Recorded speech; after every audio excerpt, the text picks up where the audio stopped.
hermanos míos, fortaleceos en el Señor y en el poder de su fuerza. Vestidos de toda la armadura de Dios, para que podáis estar firmes contra las acechanzas del diablo.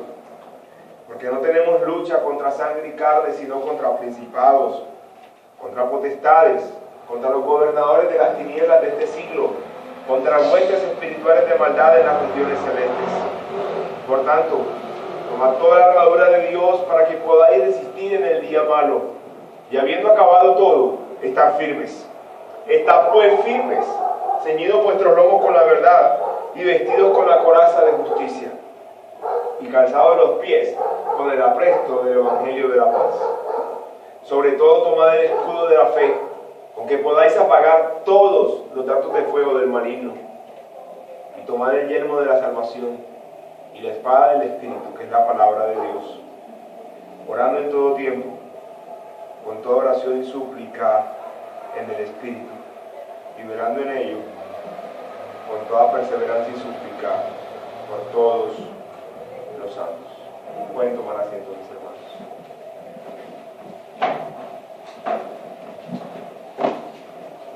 La carta del apóstol Pablo a los Efesios aborda varios temas fundamentales para nuestras vidas como creyentes, tal como son la unidad de la iglesia, las riquezas de la gracia de nuestro buen Dios, la vida en el Espíritu, entre otros. En fin, esta es una de mis cartas favoritas. La carta del apóstol Pablo a los Efesios es una de mis cartas favoritas. Es una carta muy profunda, pero a la vez muy práctica. Profunda, pero práctica. ¿Qué iba a decir a tu hermana? ¿La qué? Ah, no, todavía no voy por ahí. Bueno, adelante. Buena introducción todavía. Sin embargo, hay algo muy importante tanto en esta carta como en el resto de la escritura que no podemos perder de vista. Y es que hay un gran tema en todas las escrituras. Al igual que se puede ver en esta carta. Y es el tema del reino de Dios. El tema del reino de Dios es un tema que está implícito, está sumergido en la carta del apóstol Pablo a los Efesios. Podemos darnos cuenta que está este tema inmerso en esta carta, puesto que en el capítulo 1 al capítulo 3 de la carta se nos describe mediante la unidad de la iglesia cómo es el reino de Dios. Dice en el capítulo 2 que antes pertenecían al reino de las tinieblas, pero ahora pertenecen al reino de la luz. Nos describe que el reino de Dios es un reino de luz. Luego en los capítulos 4 y capítulo 5 nos describe cómo se vive, cómo se debe vivir en el reino de Dios. Nos da mandamientos específicos: ser imitadores de Cristo, no andar en fornicación, en borracheras, cómo debemos tratar los esposos a nuestras esposas, cómo las esposas deben someterse voluntariamente a sus maridos, cómo es la relación de los padres con los hijos y de los hijos con los padres.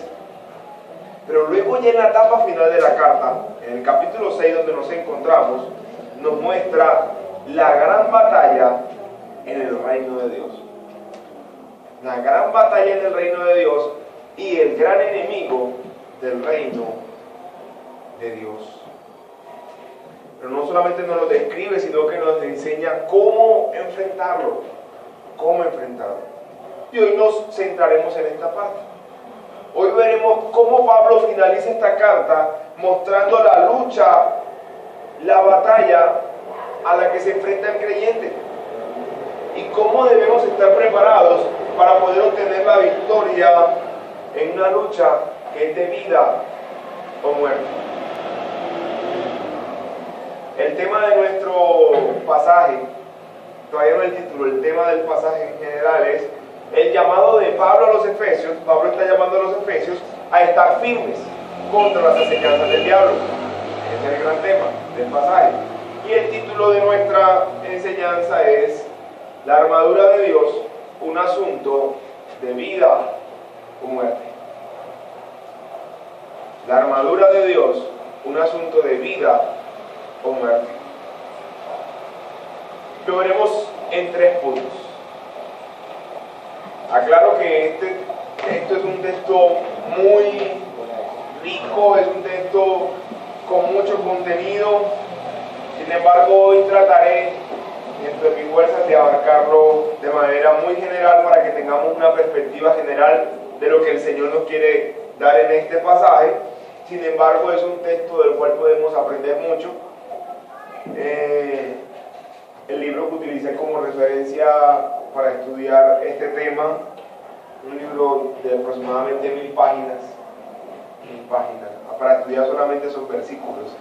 Así que este es un tema muy amplio, muy amplio. Sin embargo, trataremos hoy de resumir de manera muy general el contenido de este pasaje. Veremos 3 puntos. El primer punto, la exhortación a vestir la armadura de Dios, versículos 10 y 11, parte A. Segundo punto, la razón para vestir la armadura de Dios, versículo 11, parte B y versículo 12. Y tercer punto, las piezas de la armadura de Dios, versículos 14 al 18.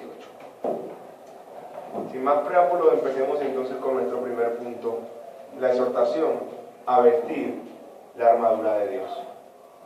Dice el versículo 10, por lo demás, hermanos míos, fortaleceos en el Señor y en el poder de su fuerza, vestíos de toda la armadura de Dios.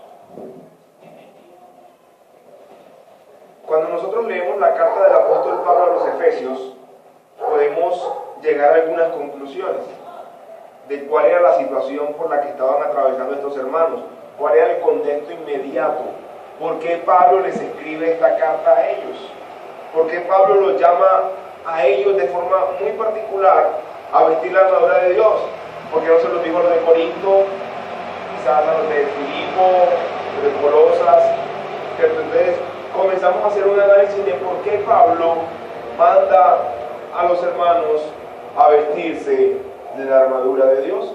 Y algunas conclusiones a las que podemos llegar es que algunos hermanos de la iglesia de Éfeso estaban atravesando o estaban experimentando algunas derrotas en sus vidas personales y en sus vidas interpersonales. Personales ellos mismos, interpersonales con las demás personas, con la sociedad, con los hermanos de la iglesia. Pablo menciona varias exhortaciones durante el contenido de la carta. Los exhorta con respecto a la avaricia. Al parecer había algunos hermanos que todavía sufrían con el tema del amor al dinero. Los exhorta con respecto a las borracheras. Los exhorta con respecto a la falta de contentamiento. Los exhorta con respecto a los problemas matrimoniales. Los exhorta con respecto a los problemas entre los padres y los hijos.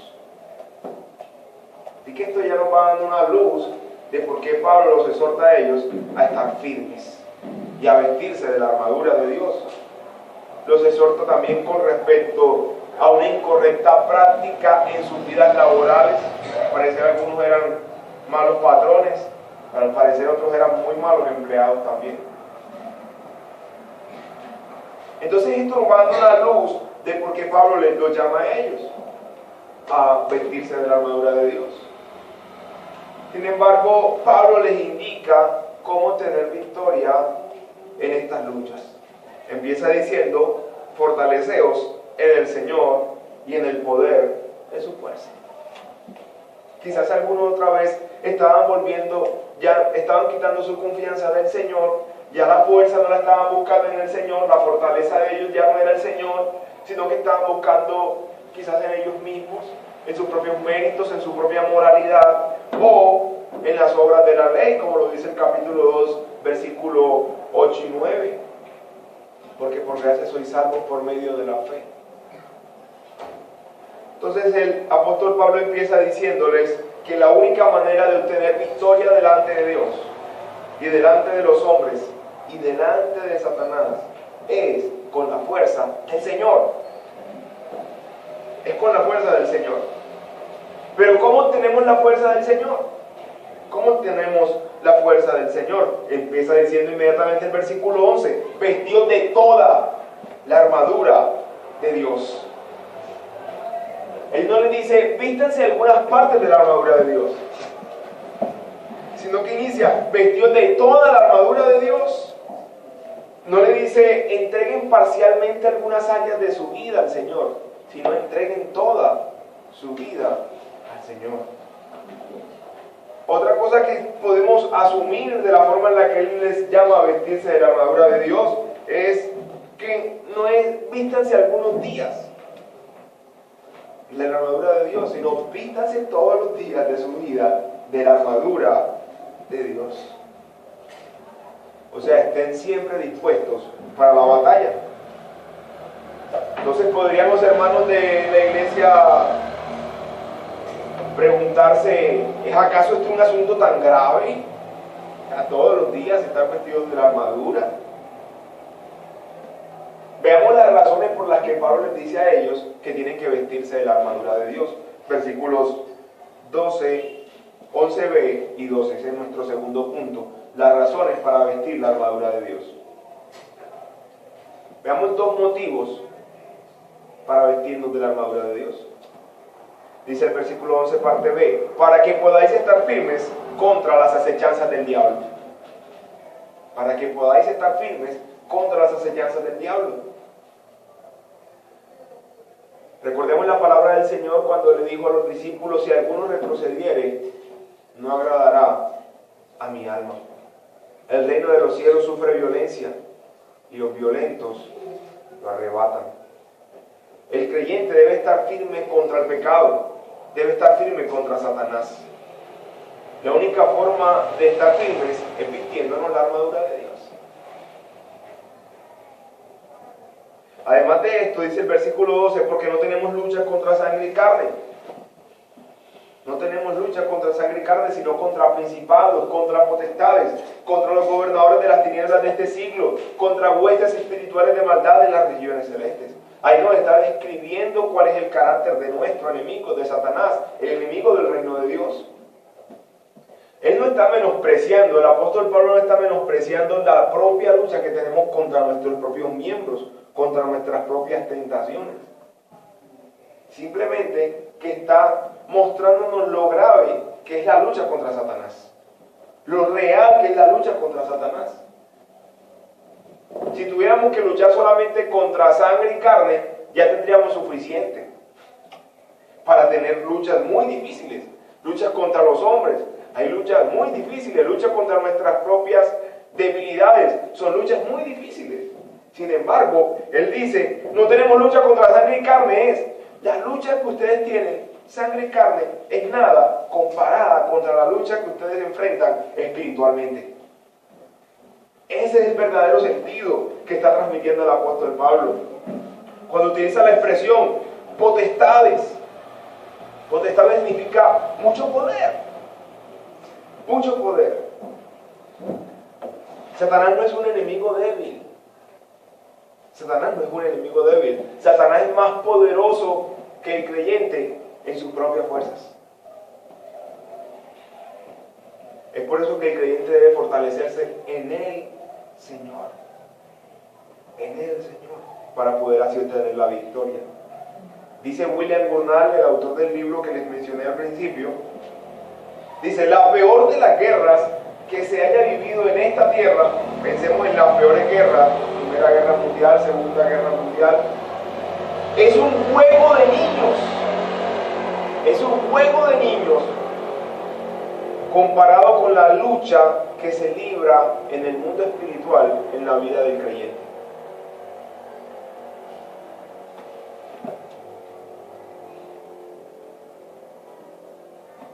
Sin embargo, tampoco el apóstol Pablo quiere que los hermanos de la iglesia de Éfeso se desalienten. Pues él es conocedor, como le enseñó en el mismo libro, en la misma carta a los Efesios, en el capítulo 1, versículos 19 y 20, de que la fuerza que tenemos disponible los creyentes para luchar contra nuestro enemigo es la misma fuerza que resucitó a Jesucristo de entre los muertos. Dice el versículo 19, capítulo 1. ¿Y cuál es la supereminente grandeza de su poder para con nosotros, los que creemos? Según la operación del poder de su fuerza, la cual operó en Cristo, resucitándole de los muertos y sentándole a su diestra en los lugares celestiales. Así que, hermanos, podemos estar seguros de que si nos vestimos del Señor, podemos estar firmes y podemos tener victoria en nuestra lucha contra Satanás. Veamos entonces ahora las piezas de la armadura de Dios. ¿Cómo es el Señor nos capacita para estar firmes contra Satanás? Versículos 14 al 18. Hay algo particular en estas piezas sobre cómo luchar contra Satanás, y es que si analizamos las piezas que nos ofrece o que tiene la armadura de Dios, hay 5 piezas para la defensa, 5 piezas para la defensa y una pieza para el ataque. Tiene 6 piezas la armadura de Dios y 5 piezas son para la defensa y una pieza para el ataque. Empecemos con la primera pieza. Estad pues firmes, ceñidos vuestros lomos con la verdad. La primera pieza de la armadura de Dios es el cinturón de la verdad. El cinturón de la verdad. El cinturón une el resto de las piezas de la armadura, tanto la parte de abajo de la armadura como la parte superior de la armadura. Esta pieza, el cinturón, le da firmeza al resto de la armadura. La verdad le da firmeza al resto de tu armadura. Si el creyente camina en la verdad, puede estar firme contra las acechanzas del diablo. Caminar en la verdad puede implicar graves consecuencias de manera inmediata. Para algunos, hablar la verdad puede implicar perder su empleo. Para un niño, la verdad puede implicar una disciplina. Para algunos, la verdad puede implicar perder las amistades, perder a los amigos. Y para algunos, la verdad puede significar aún perder el mismo matrimonio, tras confesar algún pecado de infidelidad. Pero para poder luchar contra Satanás, la principal pieza que debemos ceñirnos es la verdad. Es la verdad. La segunda pieza de la armadura: y vestidos con la coraza de justicia. Esta pieza guarda el pecho y guarda la espalda del soldado. Concluimos pues que la coraza de justicia guarda el corazón del creyente. Sobre toda cosa guardada, guarda tu corazón. De esta pieza podríamos asumir 2 interpretaciones. La primera interpretación es la justicia de Cristo. El creyente debe estar vestido de la justicia de Cristo. No podemos estar firmes contra Satanás, contra nuestro gran enemigo, si no estamos revestidos de Cristo. Es Cristo nuestra justicia. La victoria contra Satanás no se logra mediante una mera moralidad, ser moralmente bueno. Yo no soy tan malo, no. La lucha contra Satanás se hace vestido de una justicia que es superior a la nuestra, de la justicia de nuestro Señor Jesucristo. Sin embargo, también podríamos interpretar esta pieza de la armadura como la santidad, puesto que la palabra justicia y santidad en la Escritura muchas veces se utilizan con el mismo término. No puedes luchar contra Satanás si tú eres esclavo de él. Tú no puedes luchar contra Satanás si tú eres esclavo de él viviendo en el pecado. Si tú vives una vida de pecado, eres esclavo de Satanás, como dice en todo el capítulo 5. Los invito a que en sus casas Lean el capítulo 5 de esta misma carta a los Efesios. Ahí nos describe cómo una persona es esclava de Satanás. Para poder luchar contra Satanás debemos vivir en santidad. He escuchado de hombres que gritan desde el altar: Satanás, estás bajo mis pies. Gritan desde el altar: Satanás, estás bajo mis pies. Y luego van y se acuestan con una prostituta. Bien les podía preguntar Satanás: ¿quién está bajo los pies de quién? ¿Quién está bajo los pies de quién? La tercera pieza de la armadura es el calzado del Evangelio. Versículo 15: y calzado los pies con el apresto del Evangelio de la paz. El calzado preparaba al soldado. Recuerden que cuando estamos hablando de esta armadura, el apóstol Pablo está preso. El apóstol Pablo está viendo soldados permanentemente, y en el contexto romano, así como nosotros vemos soldados a veces andando por las calles, ellos estaban acostumbrados a ver soldados, así que ellos podían entender lo que el apóstol Pablo le estaba diciendo con respecto a esta armadura de una manera más clara. ¿Qué es el calzado del Evangelio? Era el calzado que tenían que utilizar los soldados, pero este era un calzado que estaba preparado para las diferentes situaciones, para los diferentes medios o los diferentes ambientes o los diferentes tipos de pisos o carreteras que tenían que atravesar los soldados. Igualmente el creyente debe estar preparado para las diferentes condiciones que el Señor determine para su vida. En algunas ocasiones el Señor te llevará al desierto y debes estar calzado con el gozo del Evangelio. Algunas veces el Señor determinará aflicciones para tu vida y debes estar calzado de la paz del Señor. En otros momentos Él te apacentará en buenos pastos y también debes estar preparado con el calzado del gozo del Señor. En ambas situaciones, como dice el apóstol Pablo en la carta a los Filipenses, sé vivir humildemente y sé tener en abundancia. Es necesario entonces estar calzados con el Evangelio de Jesucristo, cualquiera sea la circunstancia que el Señor determine para nuestra vida. El calzado nos ayuda a repetir con Pablo: todo lo puedo en Cristo que me fortalece. La cuarta pieza de la armadura de Dios es el escudo de la fe. Dice el versículo 16: sobre todo tomad el escudo de la fe, con que podáis apagar todos, ojo esta expresión, todos los dardos de fuego del maligno. Ahí podemos ver dos palabras claves. La primera es sobre todo y la segunda es todos. ¿Cómo así sobre todo? ¿Por qué entre todas las piezas de la armadura en esta Pablo hace un énfasis especial y dice sobre todo? Vimos la importancia de que el creyente debe estar vestido con toda la armadura de Dios. Sin embargo, aquí hace un énfasis, dice sobre todo. Sobre todo. Toma el escudo de la fe. Es como si estuviera dándole más importancia a esta pieza sobre las demás piezas de la armadura.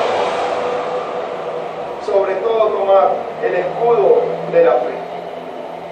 El Señor, y no es casualidad, puesto que el Señor le otorgó la salvación a esta pieza de la armadura.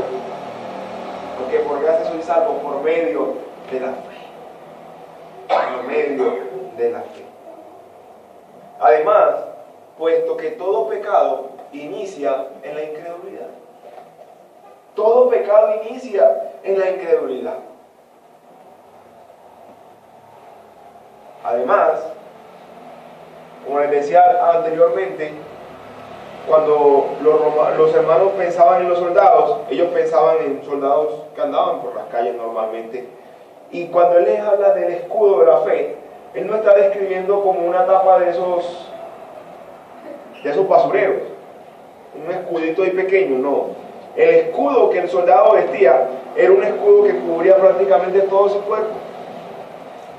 Cubría todo su cuerpo. Así que hay algo especial entonces en esta pieza, y es que cubre las demás piezas. de la armadura del soldado. El escudo protege a todas las demás piezas de la armadura. Y además, la incredulidad, como les decía anteriormente, es la pecaminosidad de todos los pecados. Todos los demás pecados pecan en la incredulidad. Así que el escudo de la fe ayuda al creyente a repeler los ataques de Satanás, y no solamente esto, sino a repelerlos todos. A repelerlos todos, puesto que dice, con que podáis apagar todos los datos de fuego del maligno. Ya en este pasaje, en este versículo, nos va mostrando el Señor que tenemos un enemigo que es real. Tenemos un enemigo que es real. Satanás es un enemigo real. Pero la forma de luchar contra él no es en nuestras fuerzas, no es carnalmente, no es humanamente, sino con la armadura de Dios. La quinta pieza de la armadura es el yelmo de la salvación. Y tomad el yelmo de la salvación, versículo 17.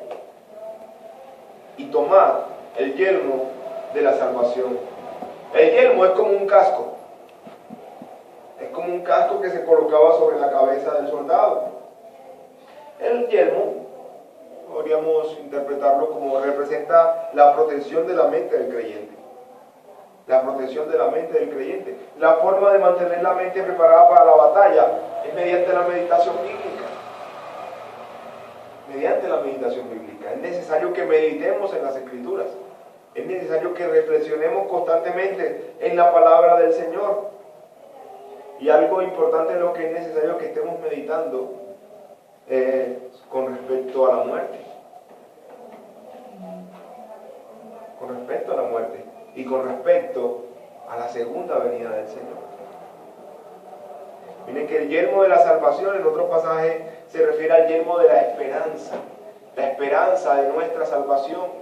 Estar esperando la venida del Señor. Desear la venida del Señor. Decir como la iglesia en Apocalipsis: si ven, Señor Jesús. Decía un puritano que el creyente debería asomarse cada mañana a su ventana y mirar al cielo y preguntar: ¿viene mi Señor hoy?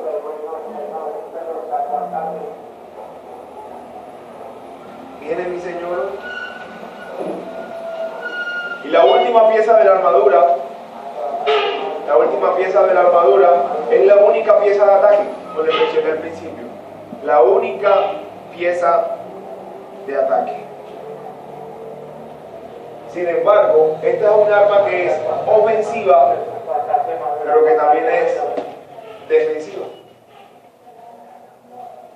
Esta es un arma ofensiva, pero a la vez también es defensiva.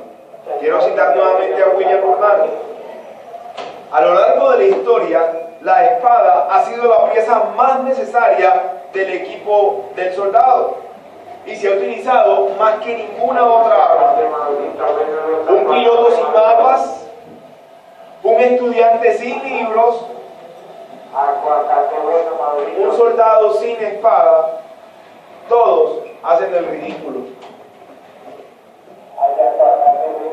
Pero más que cualquiera de estos, es absurdo, repito, es absurdo llamarse cristiano sin el conocimiento de la palabra de Dios o alguna destreza en el uso de esta arma. Hermanos, Satanás no huye ante los gritos. Satanás no huye ante los gritos, como hemos visto, o ante las apariencias, o ante un nombre o un apellido. Satanás huye ante la frase: escrito está. Satanás huye ante la frase: escrito está. ¿Qué hemos visto hoy, mis hermanos? Recuerden, al principio les dije una visión panorámica de lo que es el llamado a estar firmes mediante el uso de la armadura de Dios.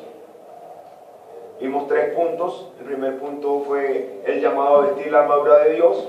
El segundo punto fueron las razones para vestir la armadura de Dios. Y el tercer punto, las piezas de la armadura de Dios.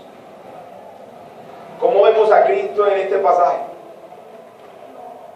¿Cómo vemos a Cristo en este pasaje, hermanos?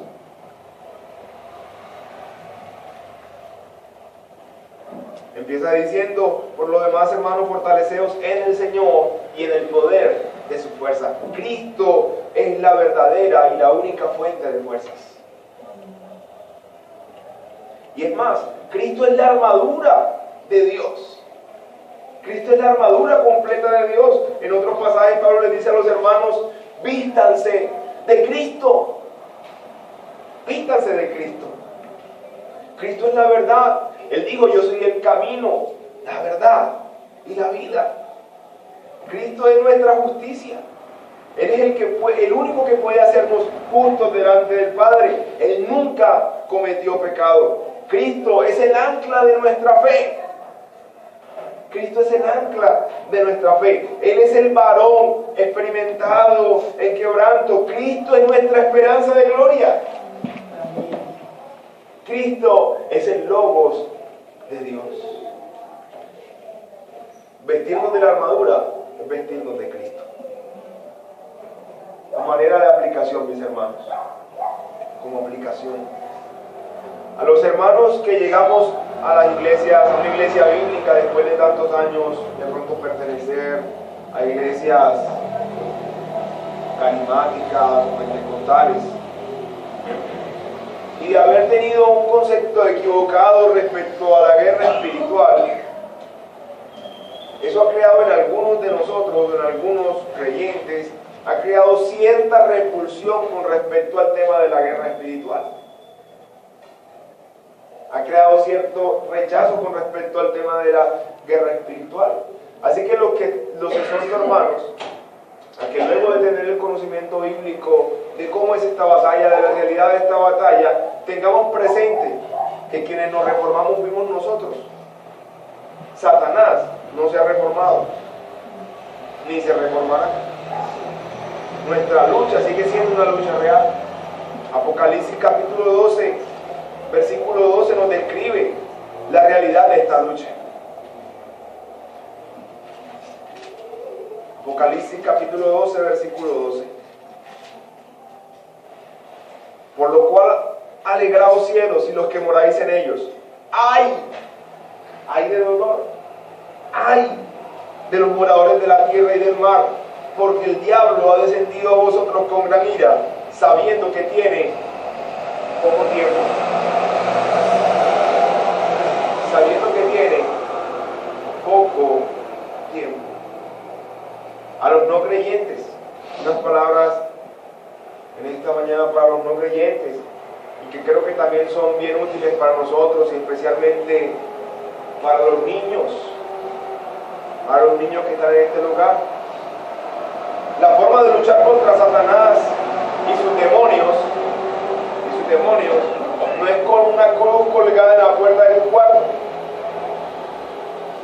o con una penca de sábila. Satanás no huye ante las pencas de sábila,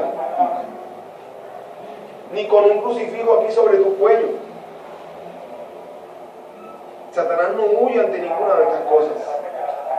O que un profeta o un sacerdote te unjan con aceite.